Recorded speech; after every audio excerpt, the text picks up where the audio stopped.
My name is Benny Nielsen. I'm a senior at the University of California, Berkeley, studying energy engineering.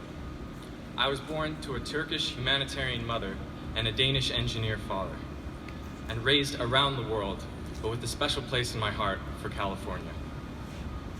Every single day, I'm humbled at just how insanely lucky I am to be where I am, to see what I have seen, and to have experienced moments I can never forget. There was one particular moment that opened up new ways of thinking for me that I wouldn't be the person I am today without.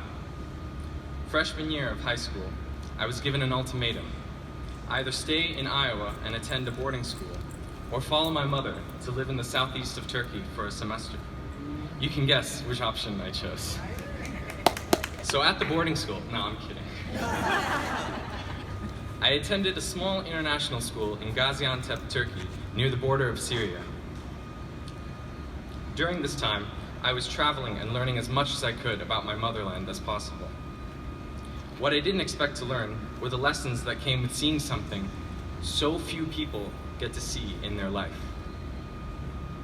You see, my mother, she was a professor at a university there, and in her spare time, she taught trauma management to the women of a local Syrian refugee camp.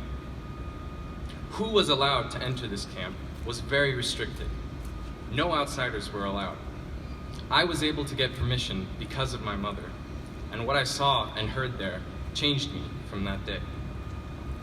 I spoke to families who once lived perfectly normal, modern lives until they were forced to flee, and they no longer were able to hold their future in their own hands. The camp was very strict on resources.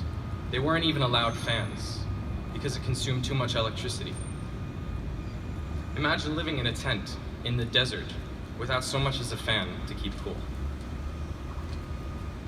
This bothered me because before this experience, I had never faced the concept of not knowing whether I would be safe, whether I would be able to eat, or whether I'd even be able to see my loved ones ever again. Suddenly, the bubble that I was living in burst, and I could see how lucky I was to be able to determine my own future. The time scale of life was zoomed out for me, and I was gifted a more global perspective on things. Using this newfound realization, I decided I needed to dedicate my passion and skills for science to giving people around the world the ability to utilize the technology so many of us just take for granted.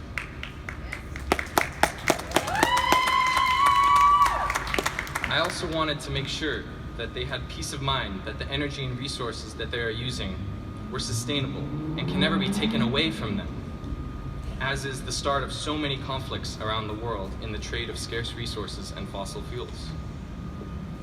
The things I have accomplished in life towards this goal have little to do with merit and more to do with being able to see things in the future and being able to have an effect on what I will be doing and where I will be.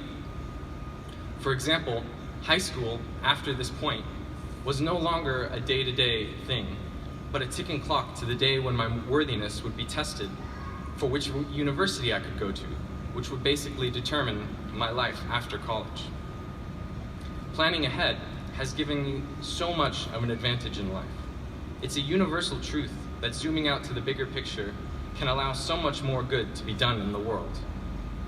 So I ask you this: why is it that the biggest decisions in the world that have to do with the future of us as a species are based on such short-term benefits? The lungs of our Earth are being burnt for profit. The oceans are filling with plastic in the name of convenience. And the backbone of the workforce is being exploited to make the rich richer. Why? I'll tell you why. It's incentive. Incentive dictates all. If one simply cannot see the incentive that lies in the future, possibly even outside of their own lifespan, action towards that incentive will never happen in favor of incentives that they can see. Let's think about where we might be 10 years from now. What would you do different now to better your future self? Now ask yourself this: what could you have done 10 years ago to better yourself now? The magic solution that we are all waiting for, that will fix everything and reverse all the damage done, is a mirage. It's always just ahead in the future, but never arrives. The real solution is when all of us realize what should we be doing, whatever we can, right now.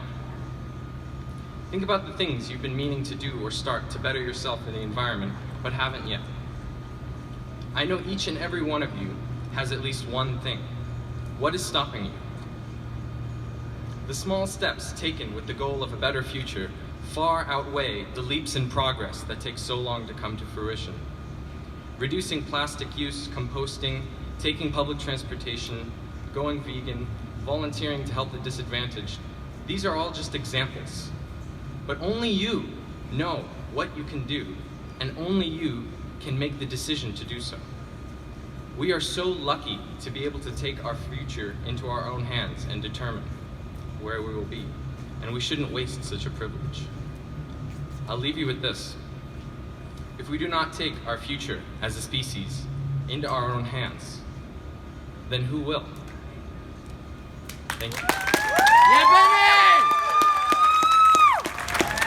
And if you guys want to learn more about what I experienced in Turkey, you can look for my mother's book, Encounters in the Turkey series.